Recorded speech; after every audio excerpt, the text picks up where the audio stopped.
নমস্কার। গল্পসঙ্গীর গল্পের আসরে সকল শ্রোতাবন্ধুকে স্বাগত জানাই।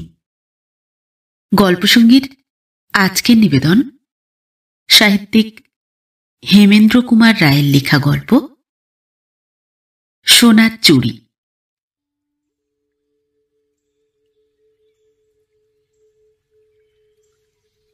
অমলা যখন এতটুকু মেয়ে তখন এক দৈবজ্ঞ ব্রাহ্মণ বলিয়াছিল, এ মেয়ে রাজরানী হবে।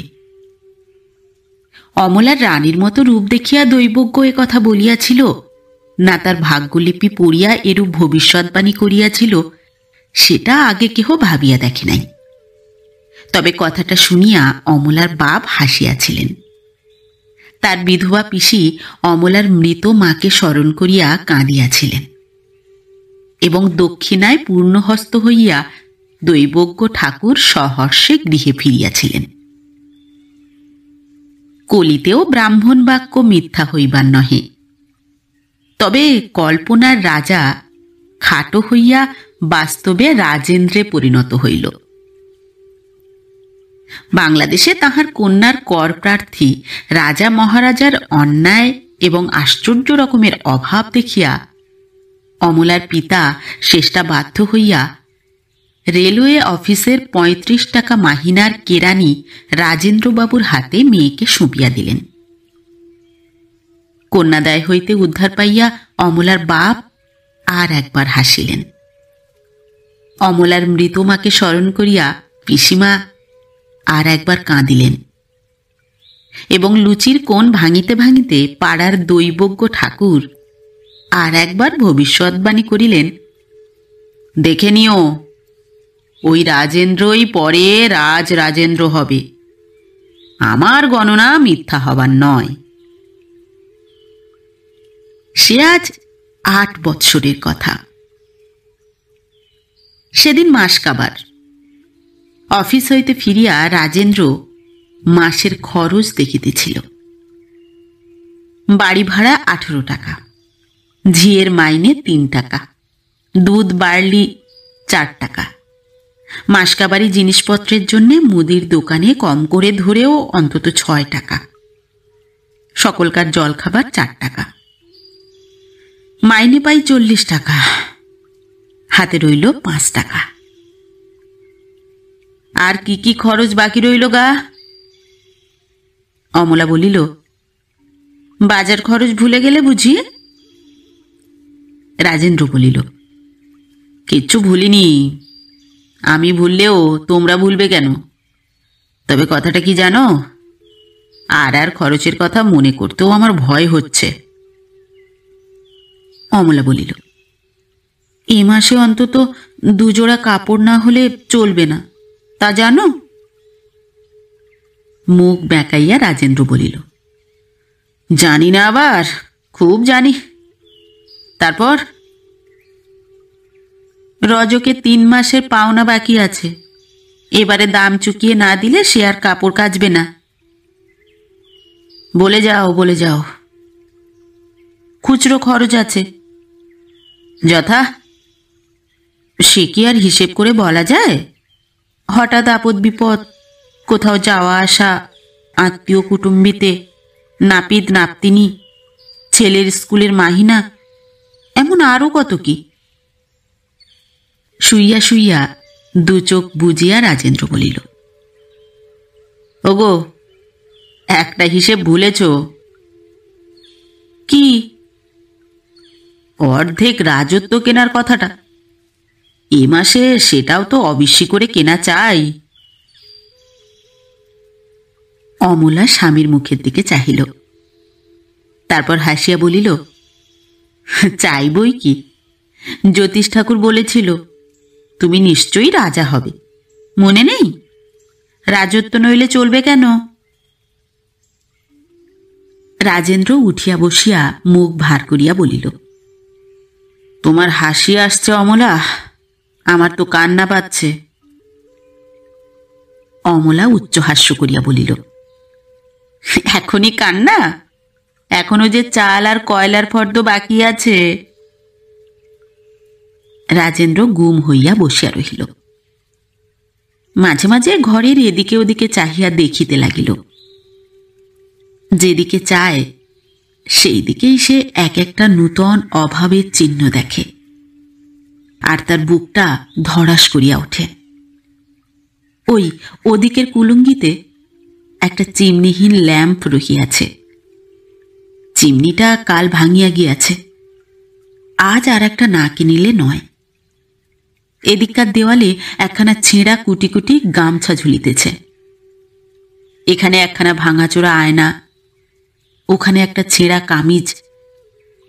সমস্ত অভাব যেন মূর্তি ধরিয়া রাজেন্দ্রকে ভয় দেখাইতে লাগিল। হাতে পয়সা না থাকিলেও মাসের অন্যান্য দিনগুলা যেমন তেমন করিয়া কাটিয়া যায়, কিন্তু কেরানির সংসারে যেদিন টাকা আসে সেই কাঙ্ক্ষিত মাস কাবার অতি অতি ভয়ানক। অমলা বলিল, কি ভাবছ? তিক্ত স্বরে রাজেন্দ্র বলিল, চিতার আগুনের কথা। ভাবলে আগুন জ্বলবে বই নিববে না। জ্বলুক, সমস্ত জ্বলে পুড়ে খাক হয়ে যা, আমি বাঁচি। ছি, তুমি না পুরুষ? ভগবান, আসছে জন্মে আমি যেন স্ত্রীলোক হয়ে জন্মাই। কি বলো অমলা? স্ত্রীলোক হলে আর তো আপিসে কেরানিগিরি করতে আর কলম পিষে মরতে হবে না। হ্যাঁ গো, আমরা কি বড় সুখে আছি? সুখে নেই? যে হাসতে পারে তার আবার দুঃখ কি? তুমি হাসছো, আমি হাসতে পারছি না কেন? ওসব কথা আর ভেবো না। এখন কি করবে বলো? করবো আমার মাথা আর মুন্ডু। বাকি আছে বাজার খরচ, কাপড় ধোপার মাইনে, খুচরো খরচ আর চাল কয়লা। অন্য খরচ করে হাতে থাকে 5 টাকা, সে তো সমুদ্রের শিশির। আমার অবস্থায় পড়লে অন্য কেউ কি করতো জানো? জানি। কি? অমলা দুষ্টামির হাসি হাসিয়া বলিল, স্ত্রীকে চুম্বন। আত্মহত্যা, আত্মহত্যা করত। এখনো ঠাট্টা? এই রইল তোমার 5 টাকা, তোমার যা খুশি করো। বলিয়া রাজেন্দ্র একখানা 5 টাকার নোট অমলার গায়ে ছুঁড়িয়া দিয়া ঘর হইতে বাহির হইয়া গেল। চারিদিক আচ্ছন্ন করিয়া সন্ধ্যা আজ শুধু পৃথিবীতে নামিয়া আসিল না, নামিয়া আসিল অমলার অন্ধকার প্রাণের ভিতরেও। হাতের উপরে মুখ রাখিয়া স্তব্ধ হইয়া শূন্য দৃষ্টিতে অমলা সেইখানে মূর্তির মতো বসিয়া রহিল। তাহার মুখে তখন হাসি নাই, চোখে অশ্রু। অমলা 3 সন্তানের মা, কিন্তু তাকে দেখিলে সে কথা বলিবার জো ছিল না। তার গড়ন ছিল পাতলা চিপচিপে, রং টকটকে গৌর, চোখ মুখ প্রতিমার মতো। মাতৃত্বের পূর্ণ গৌরব তার দেহ থেকে যৌবনকে শুকনা ফুলের মতো খসাইয়া দিতে পারে নাই। কিন্তু দরিদ্রের ঘরে সৌন্দর্য চর্চার অবকাশ কোথায়? যেখানে অর্থ নাই সেখানে রূপ যৌবন সব ব্যর্থ। রাজেন্দ্র তাহাকে ভালোবাসিত, কিন্তু নিত্য নতুন গয়নায়, বিলাসীর উপহারে ও মিষ্ট কথায় সে ভালোবাসাকে জাহির করিবার সময় তার ছিল না। সংসারের টানাটানিতে তার মন সর্বদাই তিক্ত বিরক্ত হইয়া থাকিত। এমনকি অমলাকে ভালো কথা বলিতে গেলেও তার জিভ ফসকাইয়া মন্দ কথা বাহির হইয়া যাইত। এর জন্যে পরে সে নিজেই মনে মনে দুঃখিত হইত। অমলাও মুখ বুজিয়া এই ভালোবাসার অত্যাচার সহিয়া থাকিত। মন তবু বুঝিয়াও বোঝ মানে না। আত্মীয় কুটুম্বের বাড়িতে একরকম খালি হাতে খালি গায়ে সে নিমন্ত্রণে যাইত। তাহার স্বভাব সুন্দর রূপ গহনা না থাকার দরুন বড় বেশি কমিয়া যাইত না বটে, কিন্তু যখন কোনো ধনীর ঘরণী গায়ের জড়োয়া গয়নায় আলোর ঢেউ তুলিয়া চোখে অবজ্ঞার বিদ্যুৎ হানিয়া দেমাকে ডগমগ হইয়া অমলার নিরলঙ্কার দেহের দিকে বাঁকা চোখে চাহিয়া উপেক্ষার হাসি হাসিত, অমলার তখন মনে হইত সে যেন সকলকার পায়ের তলায় ধুলার মতো মিশিয়ে আছে। কোনো কোনো মুখরা আবার আত্মীয়তা জানাইয়া বলিত, তোমার বর কি কাজ করে ভাই? অমলা মৃদুস্বরে বলিত, কেরানিগিরি। তাই এমন রাঙা বউয়ের গায়ে দুখানা সোনা দানাও দিতে পারে না গা? আহা! অমলা অতি কষ্টে বলিত, আমি কখনো চাইনি। ও মা, চাইতেই বা যাবে কেন? চাইলে দেবে, নইলে দেবে না, এমন কথাও তো কখনো শুনিনি। আমরা যে গয়না পরি, এ কি ভিক্ষে করে পড়া? এমন মেয়ে আমরা নই, জিভ কেটে ফেলবো তবু সেধে মুখ ফুটে কিছু চাইতে পারবো না। অমলা ম্রিয়মান হইয়া উত্তর দিত, সংসারে গয়নাই তো সব নয়, আর আমার স্বামীর এমন অবস্থা নয় যে তিনি আমাকে। তাই বলো বাছা, তাই বলো, ওসব। কথা শেষ হইবার আগেই অমলা সেখান হইতে চলিয়া যাইত। মুখে অমলা যাই বলুক, মনে মনে সে বড় সুখী ছিল না। হাজার হোক মানুষের মন তো। সেদিন অমলার এক আত্মীয়ের বাড়ি হইতে বিয়ের এক নিমন্ত্রণ আসিল। রাজেন্দ্রের কাছে গিয়া অমলা বলিল, ওগো, আইবুড়ো ভাতের কাপড় আর মিষ্টি পাঠাতে হবে যে। রাজেন্দ্র বিরক্ত হইয়া বলিল, পয়সা কোথায়? অমলা বলিল, সংসার করতে গেলে এরকম দুই একটা বাজে খরচ না করলে চলবে কেন? মান বাঁচিয়ে চলতে হবে তো। চুলোই যাক মান, মান কি আছে যে রাখবে? লেখাপড়া শিখে যেদিন সাহেবের বুটের তলায় দাসখত লিখে দিয়েছি, সেই দিনই যে মানে ছাতা ধরে গেছে। তোমার পয়সা থাকে, তুমি আইবুড়ো ভাতের তত্ত্ব পাঠাও। আমি কোথায় পয়সা পাব? তবে তত্ত্বের কথা ভুলে যাও। তারা কি মনে করবে? গণৎকার হলে সে কথা আগে থাকতে তোমাকে গুণে বলে দিতে পারতাম। অস্ত সূর্যের স্নিগ্ধ আলো অঙ্গে মাখিয়া দীপ্তনীল আকাশের তলায় এক ঝাঁক পায়রা এক ছড়া উড়ন্ত জুঁই ফুলের মালার মতো ঘুরিয়া ঘুরিয়া উড়িয়া যাইতেছিল। ছাদে কাপড় তুলিতে গিয়া অমলা সেই দিকে তাকাইয়া দাঁড়াইয়াছিল।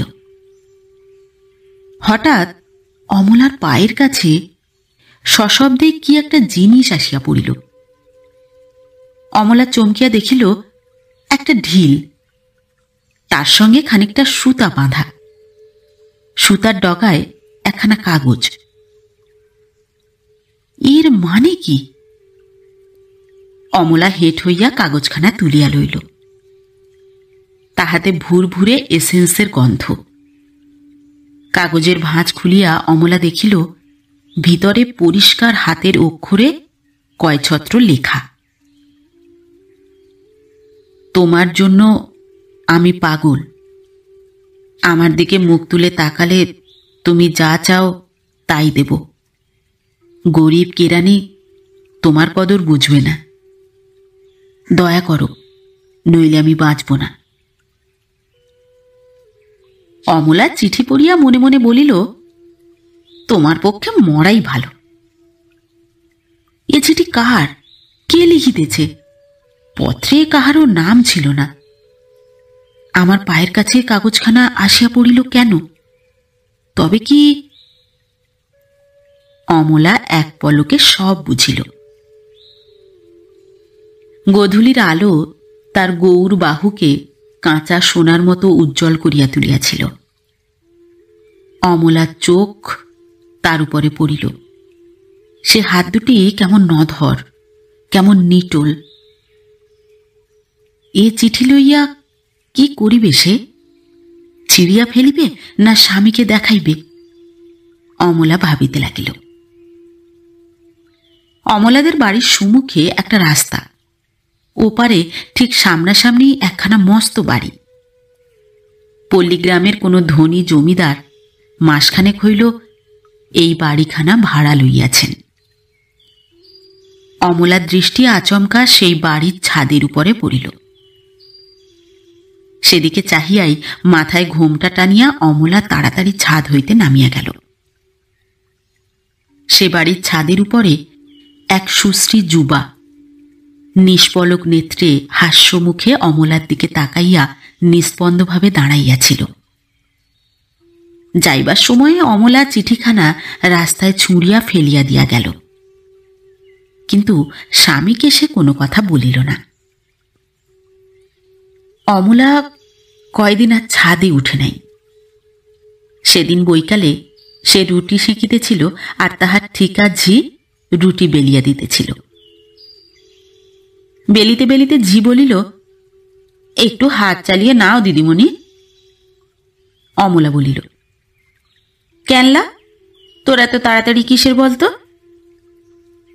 ঝি বলিল, এই মাগির বাজারে এক জায়গায় ঠিকে কাজ করে তো পেট চলে না দিদি, কাজেই আর এক জায়গায় কাজ না করলে পোষায় না।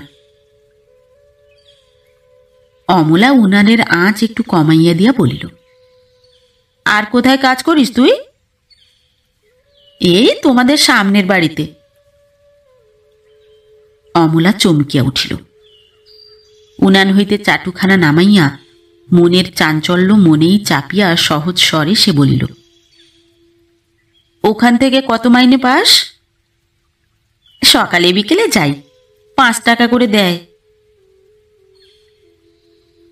অমলার চমকানি ঝিয়ের নজর এড়ায় নাই, কিন্তু সে কথা নিয়ে কিছু বলিল না।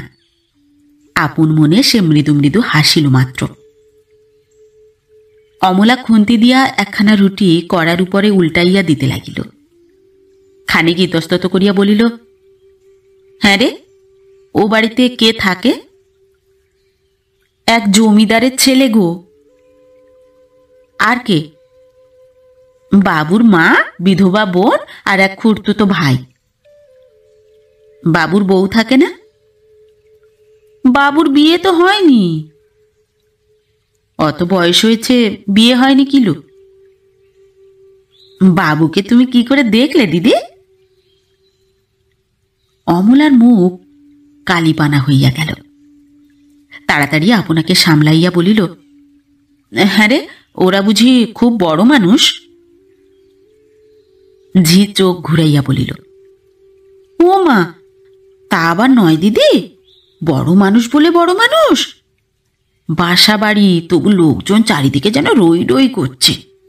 গাড়ি ঘোড়া জিনিসপত্র দেখলে চোখ জুড়িয়ে যায়। শুনলে অবাক হবে দিদি, ওরা সব রূপোর বাসনে সরে। অমলা আনমনা হইয়া বলিল, তা হবে না কেন? বড়লোকের ভিন গোত্তর।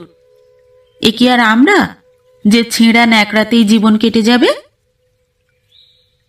ঝি দরদ দেখাইয়া বলিল, তা সত্যি দিদিমণি, তোমার অমন প্রতিমের মতো রূপ, অমন নিটোল গড়ন, ওতে কি দুখানা সোনাদানা না পড়লে সাজন তো হয়? কোথায় পাবো বাছা? সোনাদানা তো পথের ধুলো নয়। কেন, দাদাবাবুকে বলতে পারো না? বলে কি হবে, খেতে পড়তেই কুলোয় না, তা আবার সোনাদানা। হ্যাঁ দিদিমণি, দাদাবাবু তোমায় আদর আয়ত্তি করে তো? অমলা কৌতুক ভরে হাসিয়া বলিল, আলুনি আদর, ঢ্যাপের খই, আদরের কথা কার কাছে কই? বলিয়াই হঠাৎ গম্ভীর হইয়া কহিল, নে রুটি বেল, উনুন যে কামাই যাচ্ছে। কিছুক্ষণ কেহই কোনো কথা কহিল না। রুটি বেলা শেষ হইয়া গেলে বেলুন ও চাকিখানা সরাইয়া ঝি অমলার মুখের ভাবখানা খানিকক্ষণ নীরবে চাহিয়া চাহিয়া দেখিতে লাগিল। তারপর মৃদুস্বরে বলিল, পুরুষগুলা কিরকম বেয়াক্কেল দিদিমণি? অমলা চাটু হইতে মুখ না তুলিয়াই বলিল, পুরুষগুলো আবার কে? এই ও বাড়ির জমিদারের ছেলে গো, এতক্ষণ যার কথা হচ্ছিল। কেন, সে কি করেছে? বলবো? বল। আমরা গরিব মানুষ, গতর খাটিয়ে খাই, কারুর সাথেও থাকি না, পাঁচেও থাকি না। বললে শেষটা তো আমার উপরে রাগ করবে না ঠাকুরন? অমলা চকিতে ফিরিয়া ঝিয়ের দিকে তীক্ষ্ণ নেত্রে চাহিল, বলিল, বুঝেছি, কি বলেছে সব খুলে বল। অমলার কণ্ঠস্বর কঠোর। ঝি থতমত খাইয়া গেল। সে যা বলিতে যাইতেছিল তা আবার চাপা দিবার চেষ্টা করিল, কিন্তু পারিল না। অমলার দৃষ্টি যেন তার মনের কথাগুলোকে হিড়হিড় করিয়া টানিয়া তাহার জিভের ডগায় আনিয়া দিল। কলের পুতুলের মতো সে বলিয়া গেল, ও বাড়ির বাবু কাল আমাকে ডেকে বললে, ঝি, ওই সামনের বাড়ির বউকে তুমি যদি আমার কথা জানিয়ে আসতে পারো, আমি তোমাকে 100 টাকা দেব। আমায় বললে আমি কি করব দিদি? অমলা কিছু বলিল না। উত্তেজিতভাবে ফিরিয়া সে উনানে কড়া চড়াইয়া দিতে গেল, কিন্তু তাহার হাত ফসকাইয়া কড়াখানা ঘিয়ের কেড়ের উপরে পড়িল। কেড়েটাও সশব্দে উল্টাইয়া গেল। সেই শব্দে উপর হইতে রাজেন্দ্র নামিয়া আসিল। মেঝেতে তখন ঘি গড়াইতেছে। রাজেন্দ্র বিরক্তভাবে বলিল, কাজ যত না হোক, অকাজ করতে তোমরা খুব মজবুত, বেশ যা হোক। উত্তেজিত অমলা আরো উত্তেজিত হইয়া বলিল, পুড়ে মরতে মরতে বেঁচে গেলুম, আর তুমি কিনা উল্টে ক্যাক ক্যাক করে কথা শুনিয়ে দিতে এলে? রাজেন্দ্র চটিয়া উঠিয়া বলিল, কথা শোনাবো না কেন? অতটা ঘি যে খামোকা নষ্ট হলো এই মাগগির বাজারে, সেটা কোথা থেকে আসে শুনি? অমলার মন সেদিন হঠাৎ আগুন হইয়া উঠিল। স্বামীর অন্যায় ও নিষ্ঠুর কথা সে কিছুতেই মুখ বুঝিয়া সহিতে পারিল না। উঠিয়া দাঁড়াইয়া বলিল, আমি কি সাধ করে তোমার লোকসান করেছি? খেটে খেটে দেহ ক্ষয়ে গেল, বলতে তোমার লজ্জা হচ্ছে না? রাজেন্দ্র তখন সবে আপিস হইতে ফিরিয়াছে। তাহার মেজাজটাও বিলক্ষণ চড়া ছিল। সেও মহা খাপ্পা হইয়া বলিল, বড় যে লম্বা লম্বা কথা হচ্ছে, ওসব আমার বাড়িতে বসে হবে না, বুঝলে? এটা তোমার বাপের বাড়ি হলে আমি তোমার গোলাম হয়ে থাকতুম। কি, তুমি আমার বাপ তুললে? এত বড়? অমলা আর কথা শেষ করিতে পারিল না। ঝড়ের মতো সেখান হইতে চলিয়া গিয়া আপনার ঘরের ভিতরে ঢুকিয়া দুম করিয়া দরজাটা বন্ধ করিয়া দিল। অমলার চোখ সুমুখের বাড়ির উপরে পড়িল। সেখানে বাড়ির এক জানালায় দুটি ক্ষুধিত নয়নের লোলুপ দৃষ্টি অমলার ঘরের দিকে স্থির হইয়াছিল। অমলা সে দৃষ্টি দেখিল। যাহার সে দৃষ্টি, সেও অমলাকে দেখিল। অমলা ছবির মতো নির্বাক ও নিশ্চল হইয়া দাঁড়াইয়া রহিল। তাহার মনে হইল সে দৃষ্টি যেন সর্পের মতো তাহার সর্বাঙ্গকে বেষ্টন করিয়া ধরিতেছে, কিন্তু তবু সে সেখান হইতে এক পাও নড়িতে পারিল না। ছুটিয়া গিয়া সামনের জানালাটা বন্ধ করিয়া দিবার জন্য তাহার মনের ভিতরে একটা ইচ্ছা জাগিয়া উঠিতেছিল, কিন্তু কেমন একটা অন্যায় দুর্বলতা তাহার হৃদয়ের মধ্যে সেই ইচ্ছার বিরুদ্ধে যুদ্ধ করিতেছিল। জানালা খোলাই রহিল। সে দৃষ্টি তখনও স্থির এবং তেমনি ক্ষুধিত, তেমনি ব্যগ্র। সে যেন অমলাকে গ্রাস করিতে চায়, তাহার অস্তিত্ব লোপ করিয়া দিতে চাহে। সে দৃষ্টির কি মোহ! চারিদিকের অন্ধকারের মধ্যে প্রদীপ্ত অগ্নির মতো সে দৃষ্টি জ্বলিতেছিল, জ্বলিতেছিল, জ্বলিতেছিল। হঠাৎ পাশের ঘর হইতে অমলার মেয়ে কাঁদিয়া উঠিল। সেই কান্নায় অমলা সার হইল। থরথর করিয়া কাঁপিতে কাঁপিতে অমলা মেঝের উপরে বসিয়া পড়িল। সেদিন স্বামী স্ত্রীতে আর কথাবার্তা হইল না। তারপর দিন না, তারপরের দিনও না। অভাবের সংসারে ঝগড়া কিছু নূতন ব্যাপার নয়। তার আগেও অনেকবার তারা ঝগড়া করিয়াছে, কিন্তু এবারকার ঝগড়ার এই নীরবতা কিছু নূতনতর। মুখ ফসকাইয়া আলটপকা একটা খারাপ কথা বাহির হইয়া গিয়াছে বলিয়া রাজেন্দ্র এখন মনে মনে অনুতপ্ত। স্ত্রীর সঙ্গে আবার মিটমাট হইয়া গেলে সে বর্তিয়া যায়, কিন্তু আগে থাকিতে সাধিয়া কথা কহিলে পাছে তাহার স্বামিত্ব গৌরব খর্ব হইয়া পড়ে, সেই ভয়ে সে আপনার মৌনব্রত ভঙ্গ করিল না। সংসারে কোনো বড় ঘটনার কারণ খুঁজিতে গিয়া আমরা ছোট ঘটনাকে অবহেলা করিয়া এড়াইয়া যাই, কিন্তু সাংসারিক ক্ষুদ্র ঘটনাগুলি সাধারণের চোখে তুচ্ছ হইলেও অনেক সময়ে তাহারাই বড় ঘটনার জন্ম দেয়। বীজ যেমন ছোট হইয়াও বড় গাছের জন্ম দেয়। আমরা এটা বুঝি না বলিয়াই অনেক সময় অনেক বড় ঘটনার সঙ্গত কারণ খুঁজিয়া পাই না। এ কয়দিন অমলা রোজ ছাদে উঠিয়াছে আর রোজ চিঠি পাইয়াছে। চিঠিগুলা যখন সে কুড়াইয়া লইত তখন সে স্পষ্ট বুঝিতে পারিত অন্য বাড়ির ছাদ হইতে আর একজনের তীক্ষ্ণ দৃষ্টি তাহার উপরে স্থির হইয়া আছে। অমলার মনে হইত সে দৃষ্টি হইতে যেন একটা অসহ্য উত্তাপ আসিয়া তাহার দেহের মাংস ভেদ করিয়া বুকের ভিতরে গিয়া স্পর্শ করিতেছে। পাছে চোখাচোখি হয় সেই ভয়ে সে আপনার দৃষ্টিকে নত করিয়া রাখিত। কতবার সে মনে করিয়াছে চিঠি পাইলেই ছাদের উপরে দাঁড়াইয়াই কুটি কুটি করিয়া ছিঁড়িয়া ফেলিয়া দিবে, কিন্তু চিঠি পাইয়া তাহার মনে হইত ভিতরে না জানি কত রহস্যই আছে, একবার না পড়িয়া কি ফেলিয়া দেওয়া যায়। তাহার রূপ নিয়া যতটা অত্যুক্তি প্রকাশ করা যাইতে পারিত পত্রলেখক তাহা করিত। সেসব পড়িয়া অমলা খুশি হইত এবং মনে মনে গর্ব অনুভব করিত। পত্রে আরও কত কথা ছিল, প্রেমের কথা, নিরাশার কথা, মিলন ও বিরহের কথা। কথাগুলা অমলার মন্দ লাগিত কি?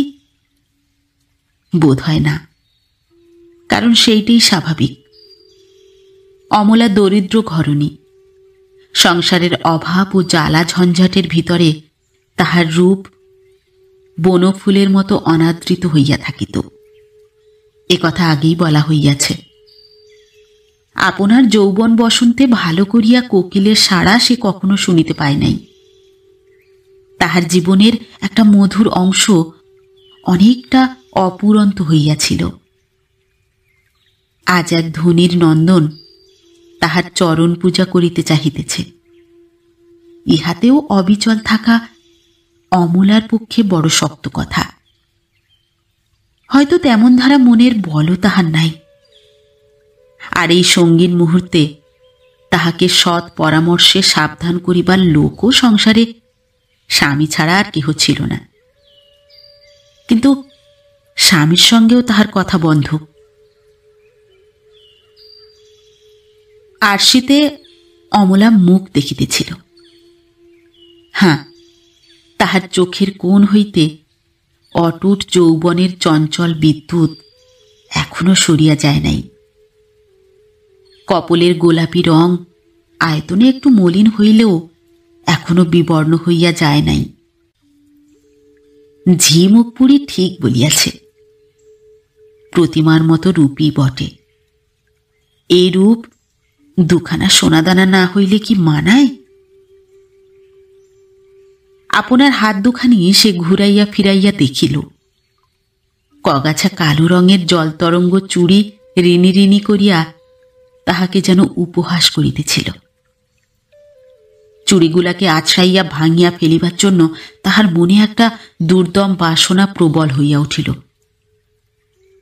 কিন্তু এ চুড়ি ভাঙিলে ফের কাচের চুড়ি কেনাও যে তার পক্ষে শক্ত কথা।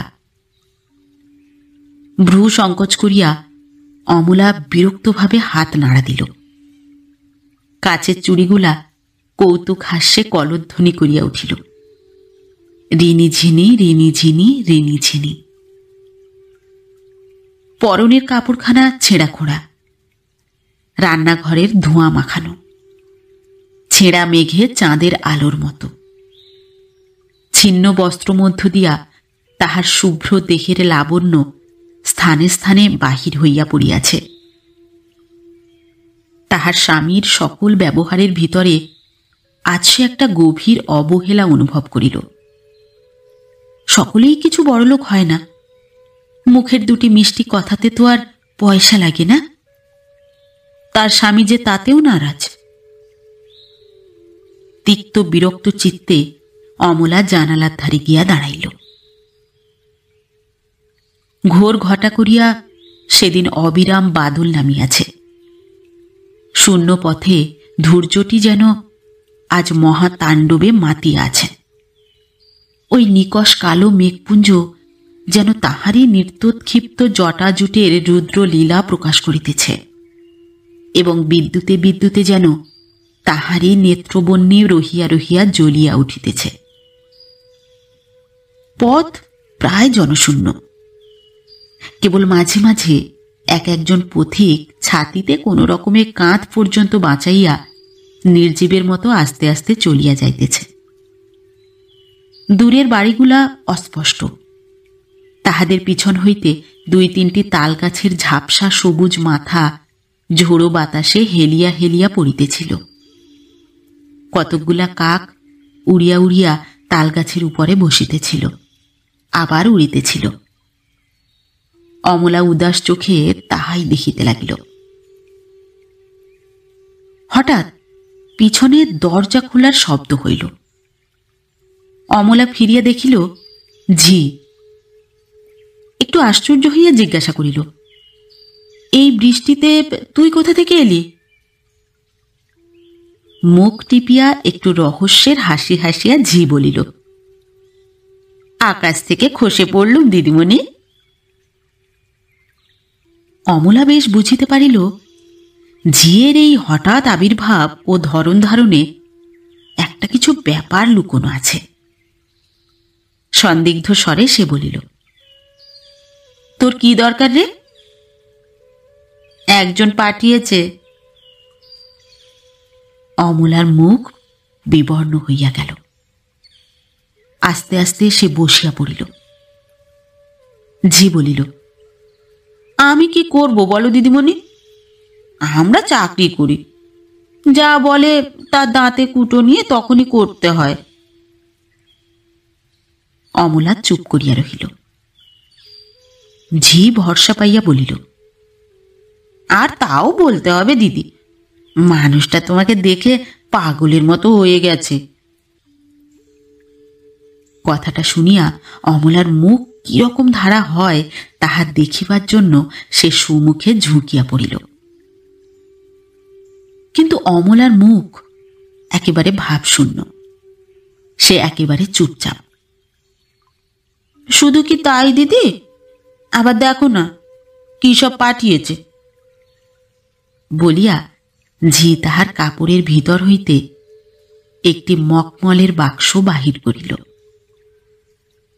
বাক্সের ডালা খুলিয়া আবার বলিল, দেখেছ দিদি কেমন সব ভারী ভারী গয়না? এই দেখো চন্দ্রহার, এই দেখো তাগা, বালা, আর এগুলো কি দেখেছ? পালিশ পাতার চুড়ি, আরো কত গয়না গড়তে দিয়েছে। ভালো সাঁচা সলমা চুমকির কাপড়ের ফরমাস দিয়েছে। কি গো অমন করে বসে রইলে যে? একবার তবু জিনিসগুলো নেড়ে চেড়ে দেখো। অমলা নড়িল না। সে গহনার বাক্সের দিকে স্থির নেত্রে তাকাইয়া কাঠের মতো বসিয়া রহিল। ঝি যখন অমলাকে ঘরের ভিতরে একলা রাখিয়া চলিয়া গেল, তখনও সে তেমনি আড়ষ্ট হইয়া রহিল। তাহার সামনে সেই গহনার বাক্স।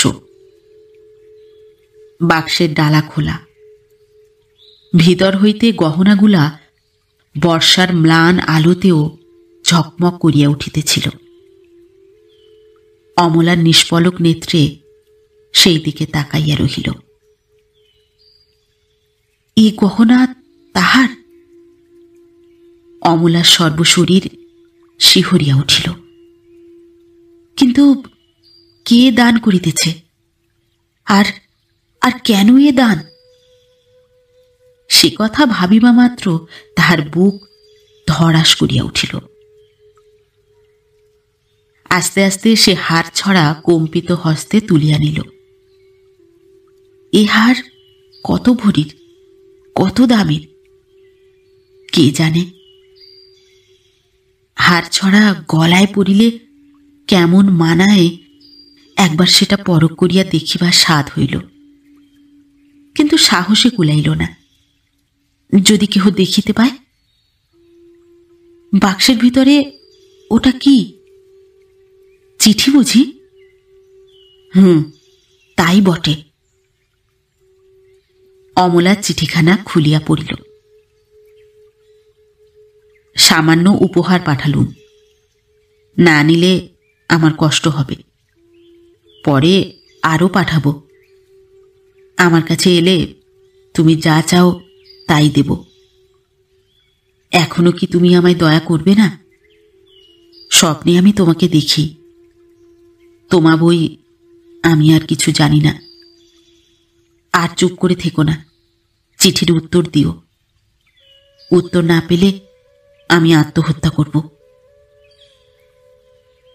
আবার উত্তর চায়? উত্তর? হ্যাঁ, উত্তর না পেলে আত্মহত্যা করবে। আচ্ছা, মানুষটা যদি উত্তর পেলেই তুষ্ট হয়, তাহলে 2 লাইন লিখতে দোষ কি? তাতে কি পাপ হবে? অমলা আপনাকে আপনি প্রবোধ দিয়া বলিল, না, পাপ আর কি? সে তো অন্য কিছু করিতেছে না, শুধু 2 লাইন উত্তর দিতেছে। কিন্তু না, সে পরস্ত্রী হইয়া পরপুরুষকে কি কথা লিখিবে? তাহার লিখিবার কথা কি আছে? হাল ভাঙা নৌকার মতো অমলার মন তাহার বুকের ভিতর দোলা খাইতে লাগিল। কি যে করিবে কিছুই সে ঠিক করিতে পারিল না। নৌকা যখন এমনই লক্ষ্যহীন, তখন সে সহজেই ডুবু ডুবু হয়। গহনাগুলা যেন অমলাকে আপনাদের মৌন ভাষায় ডাক দিয়া বলিতেছিল, ওগো রানী, আমাদের প্রতি বিমুখ হও না। তোমার দেহখানিকে সুন্দর করতে পারলেই আমাদের জীবন সার্থক হবে। তোমার ওই পেলব শুভ্র কণ্ঠ, বাহু ও হস্তের স্পর্শ পেলে আমরা ধন্য হয়ে যাব। কি করিব? চিঠি লিখিব না গহনা ফিরাইয়া দিব? এতগুলা গহনা। অমলার মাথা ঘুরিতে লাগিল। সে আর ভাবিতে পারিল না। হঠাৎ সিঁড়িতে পায়ের শব্দ হইল। অমলার মুখ মরার মতো সাদা হইয়া গেল। এ পদশব্দ তাহার স্বামীর। অমলা হুমড়ি খাইয়া বাক্সের উপরে পড়িল। তাড়াতাড়ি ডালা বন্ধ করিয়া বাক্সটা আপনার কোলের ভিতর টানিয়া নিয়া তাহার উপরে আঁচল চাপা দিল।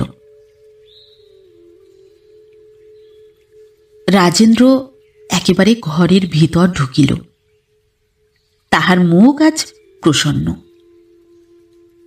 অমলা তাহার দিকে পিছন ফিরিয়া বসিয়াছিল। রাজেন্দ্র অমলার প্রতি চাহিয়া আপন মনে মৃদু হাস্য করিল।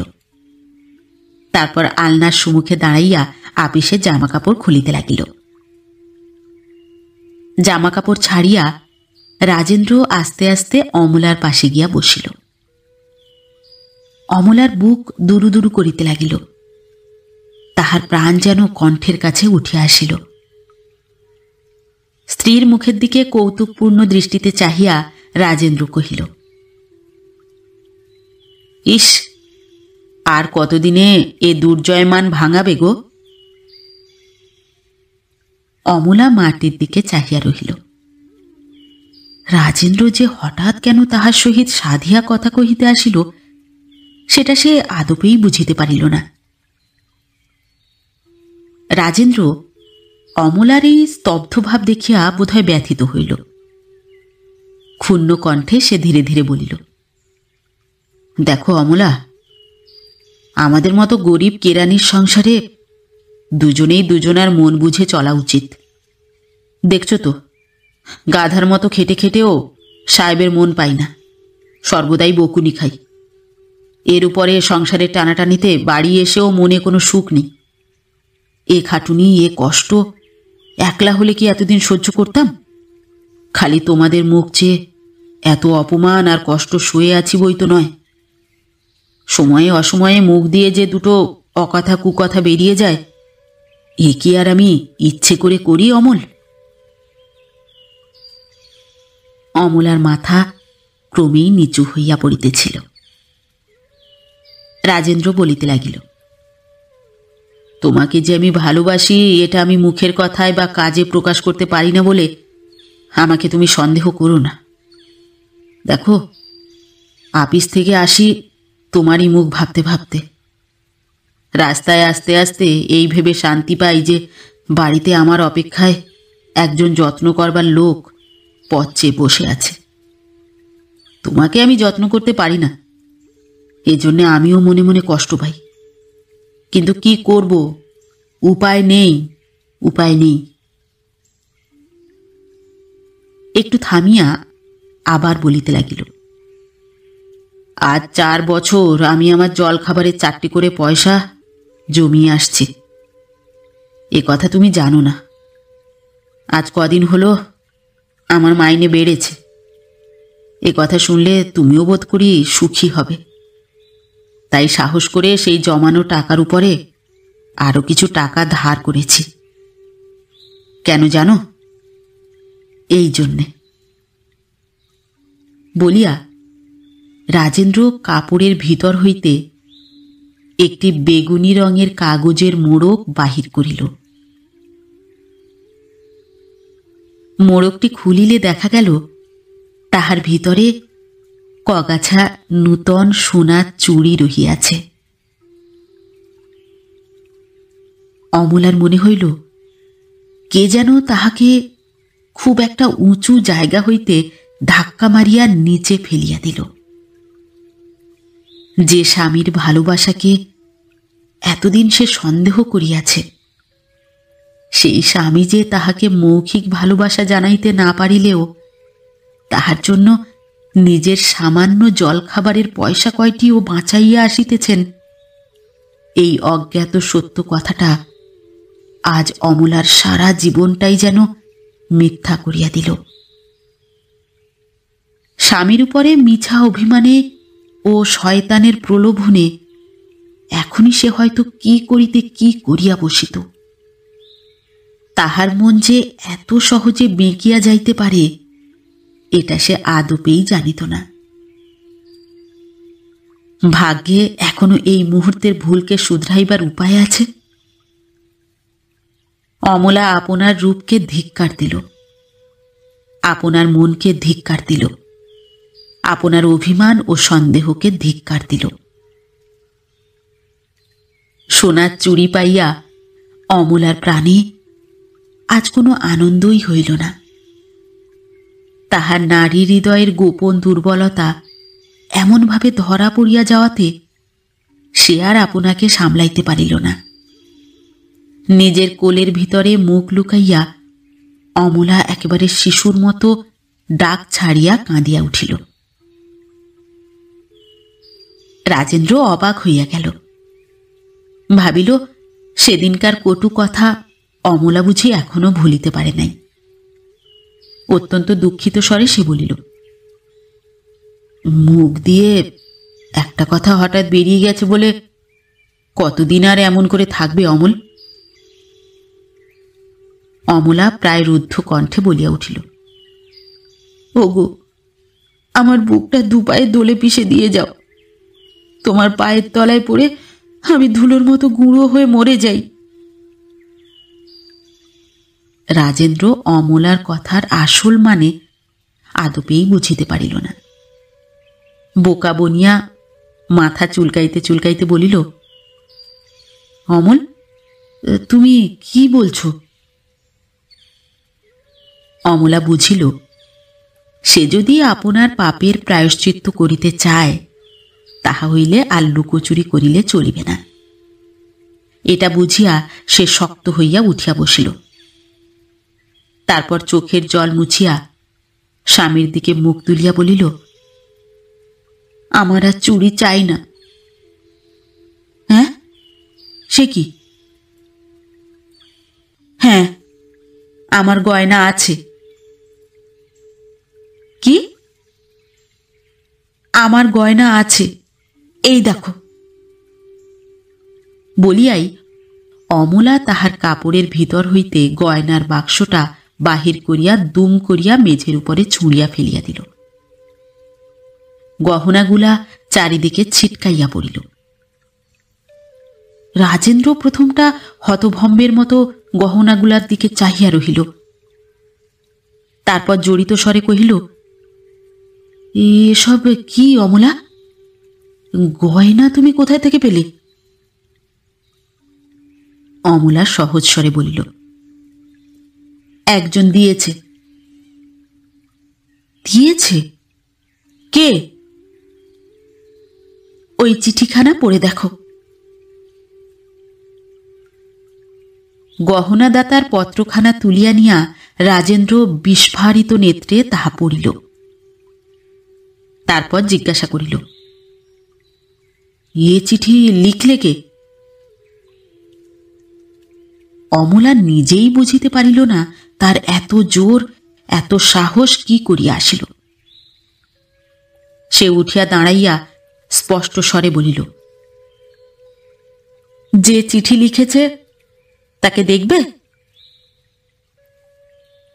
বিবর্ণ ও চিন্তিত মুখে রাজেন্দ্র বলিল, হ্যাঁ। জানালার কাছে আগাইয়া গিয়া অমলা বলিল, এদিকে এসো।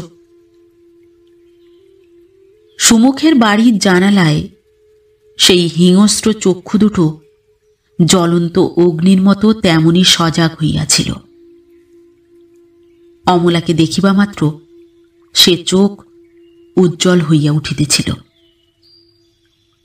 কিন্তু অমলার পাশে রাজেন্দ্রকে দেখিয়াই হঠাৎ আবার কুঞ্চিত ফনা সর্পের মতোই নত হইয়া পড়িল।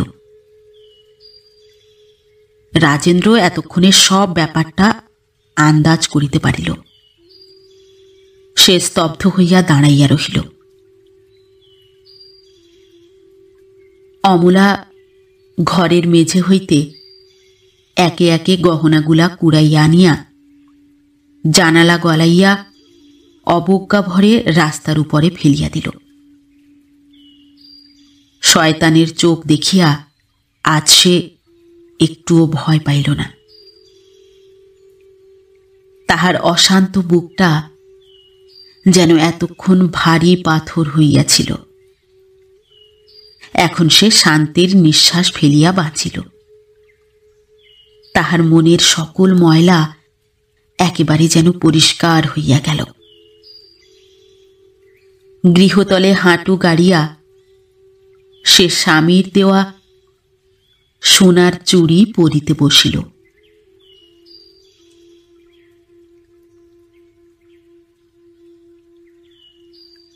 নতুন একটি গল্প নিয়ে খুব শিগগির ফিরে আসছি। ততক্ষণ সবাই ভালো থাকবেন, সুস্থ থাকবেন। গল্প পাঠ কেমন লাগলো অবশ্যই কমেন্ট করে জানাবেন এবং ভিন্ন ভিন্ন স্বাদের অডিও স্টোরি শোনার জন্য অবশ্যই চ্যানেলটি সাবস্ক্রাইব করবেন। ধন্যবাদ।